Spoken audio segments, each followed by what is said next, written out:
त्रिशा।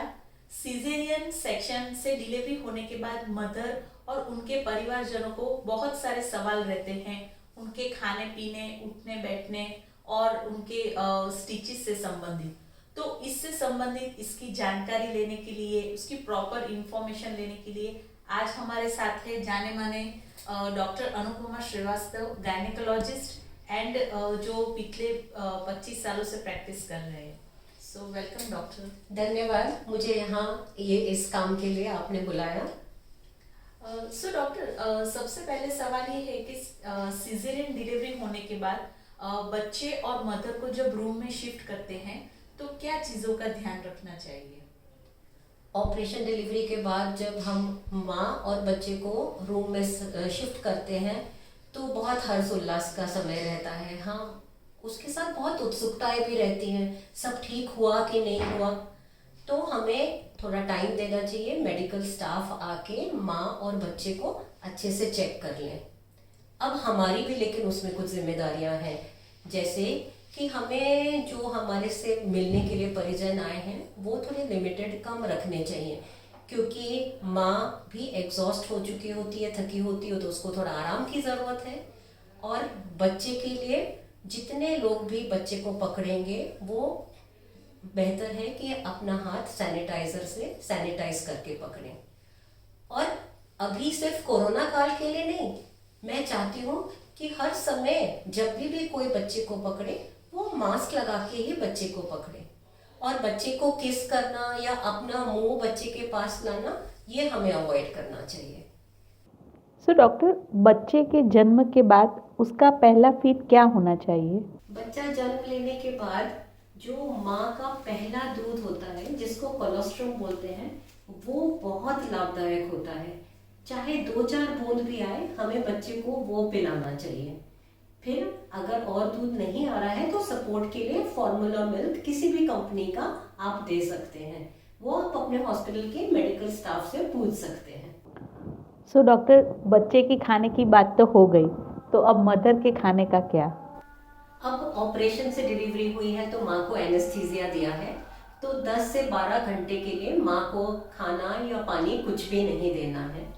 फिर आपको आपके डॉक्टर बताएंगे, तो 10-12 घंटे के बाद आपको स्टार्ट करना है तो लिक्विड्स देना है, यानी कि पानी, नारियल पानी, इस टाइप की कोई चीज़ स्टार्ट करना है। फिर वो थोड़ा डाइजेस्ट हो जाए तो उसके बाद आप सेमी सॉलिड खाना दे सकते हैं, जैसे खिचड़ी।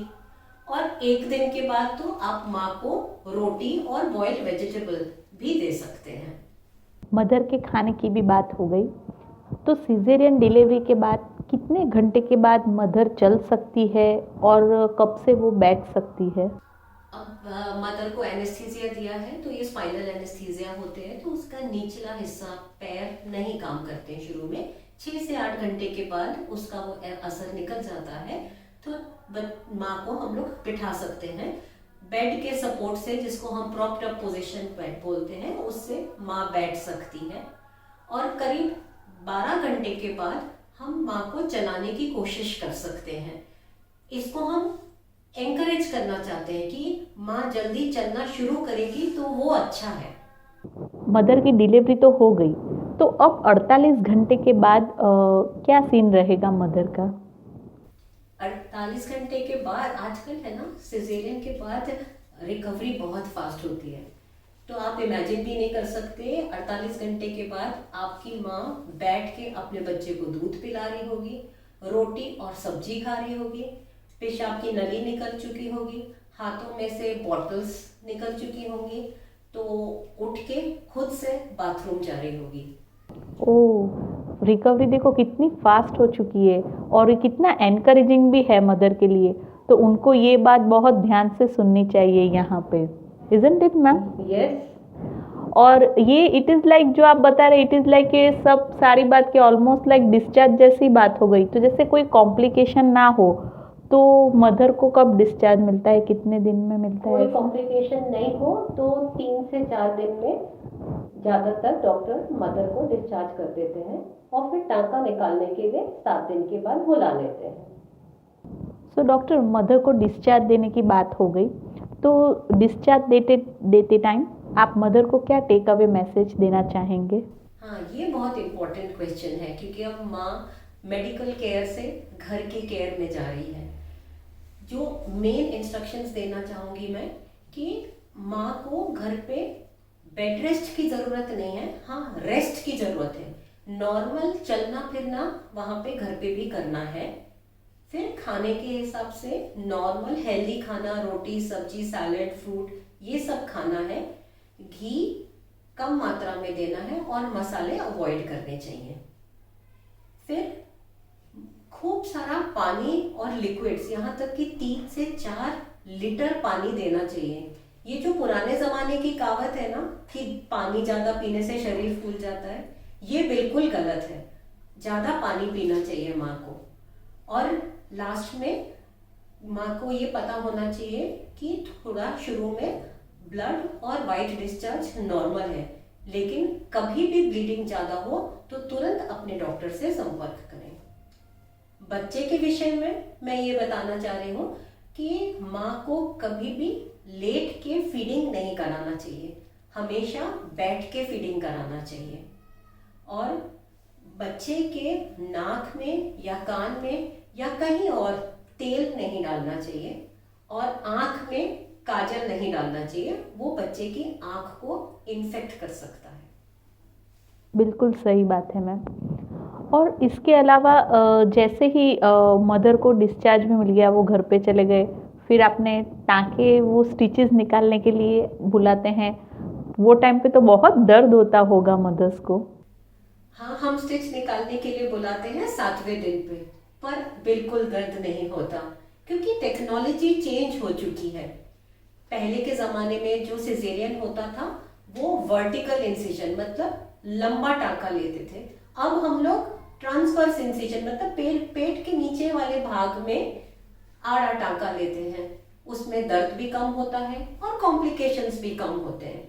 दूसरा, पहले जो टाँके लेते थे वो तोड़ने पड़ते थे, अब हम लोग अंदर के टाँके लेते हैं जिसको हम सबक्यूटिकुलर स्टिचेस कहते हैं। कुछ टाँका तोड़ना ही नहीं होता, माँ हेल्दी रहती है, आराम से हो जाता है बिना दर्द के। अरे वाह, ये तो बहुत अच्छी बात है। तो यहाँ पे मदर को डरने की बिल्कुल भी ज़रूरत नहीं है जब वो स्टिचेस निकलाने के लिए डॉक्टर के पास जाते हैं। हाँ जरूर। सो डॉक्टर, क्या सीजेरियन के बाद बेल्ट लगाना ज़रूरी है? नहीं, बेल्ट लगाना बिल्कुल भी ज़रूरी नहीं है। बेल्ट लगाने से पेट कम नहीं होता। हाँ, आप सपोर्ट के लिए यूज़ करना चाहें तो बेल्ट यूज़ कर सकते हैं, बल्कि बेल्ट लगाने की वजह से उठने बैठने में जो आपकी पेट की एक्सरसाइज होती है वो भी कम हो जाती है, तो वो पेट लूज और मसल्स लूज ही रह जाती हैं। तो बेल्ट लगाना बिल्कुल ज़रूरी नहीं है। डॉक्टर, बहुत सारी मदर्स को ऐसा होता है, उनको ऐसा रहता है मन में कि सीजेरियन डिलीवरी के बाद उनको ज़्यादा बैक पेन हो रहा है और उनका वज़न भी ज़्यादा बढ़ चुका है, तो क्या ये बात सच है? बैक पेन का जहाँ तक सवाल है, लोगों का मानना रहता है कि स्पाइनल एनेस्थीसिया यानी कि कमर में जो सुई लगती है उसकी वजह से बैक पेन होता है। ये बिल्कुल गलत है, उसकी वजह से बैक पेन नहीं होता। बैक पेन होता है आपके पोस्चर की वजह से। प्रेगनेंसी में आपका पोस्चर ऐसा हो जाता है, कमर पे लोड ज़्यादा पड़ता है और आपकी मसल्स वीक हो जाती हैं, तो बैक पेन होता है उसकी वजह से। और वजन भी सिजेरियन की वजह से नहीं बढ़ता, पर क्या होता है कि मम्मी रेस्ट पे रहती है, उसके पेरेंट्स उनको पैम्पर करते हैं, तो ज़्यादा स्वीट ज़्यादा ऑयली खाना ये खाते हैं और एक्टिविटी कम होती है, इसके लिए वेट गेन भी ज़्यादा होता है। तो मेरे हिसाब से कैलोरीज ज़्यादा मेंटेन करते हुए हेल्दी खाना खाना चाहिए। प्रोटीन्स यानी कि दाल कठोर ये सब ज़्यादा खाना चाहिए। और बैक पेन के लिए 6 हफ्ते के बाद आप हेल्दी खाने के साथ पोस्ट नेटल एक्सरसाइजेस भी कर सकते हैं, जिससे वजन और बैक पेन दोनों कम हो जाएगा। और पोस्ट नेटल एक्सरसाइजेस के लिए आप डॉक्टर मैत्री की पोस्ट नेटल एक्सरसाइजेस ज्वाइन कर सकते हैं, उससे दोनों काम आपके हो जाएंगे। बिल्कुल सही बात है मैम। पोस्ट नेटल एक्सरसाइज में बहुत स्पेसिफिक एक्सरसाइजेज रहती है, जो जैसे जुम्बा है या जिम है या आपके योगा है, वो सारी चीज़ें अभी 6 वीक से हम स्टार्ट नहीं कर सकते हैं। बट पोस्ट नेटल एक्सरसाइज की जो स्पेसिफिक एक्सरसाइज रहती है, जो प्रोफेशनल इंस्ट्रक्टर हम जैसे सिखाते हैं वो लोग सीखते हैं, तो बैक पेन में भी बहुत उनको रिलीफ रहता है और पेट भी उनका काफ़ी अंदर जाता है उसकी वजह से, और वेट भी बहुत कंट्रोल में रहता है। हाँ। और भी बहुत सारे बेनिफिट्स रहते हैं। मुझे लगता है कि हिंदुस्तान में हम माओं को ये जानकारी दें कि एक बार बच्चा हो गया तो हमेशा के लिए हम बीमार हो जाएंगे, ऐसा नहीं है। 6 हफ्ते में हम रेडी हो जाएंगे। बिल्कुल सही बात है मैम। सो यहाँ पे ही ये जानते हुए हम ये सेशन आज का कंक्लूड करेंगे। होप ये वीडियो आपको बहुत ही अच्छा और हेल्पफुल लगा होगा। तो ये वीडियो को एंड तक ज़रूर देखने के लिए थैंक यू सो मच। और चैनल को सब्सक्राइब नहीं किया है तो ज़रूर से सब्सक्राइब कीजिए, और जितने भी आप न्यू मदर्स या प्रेग्नेंट वुमन जिनको भी आप जानते हैं तो ये वीडियो आप उनको ज़रूर से शेयर कीजिएगा। Thank you so much.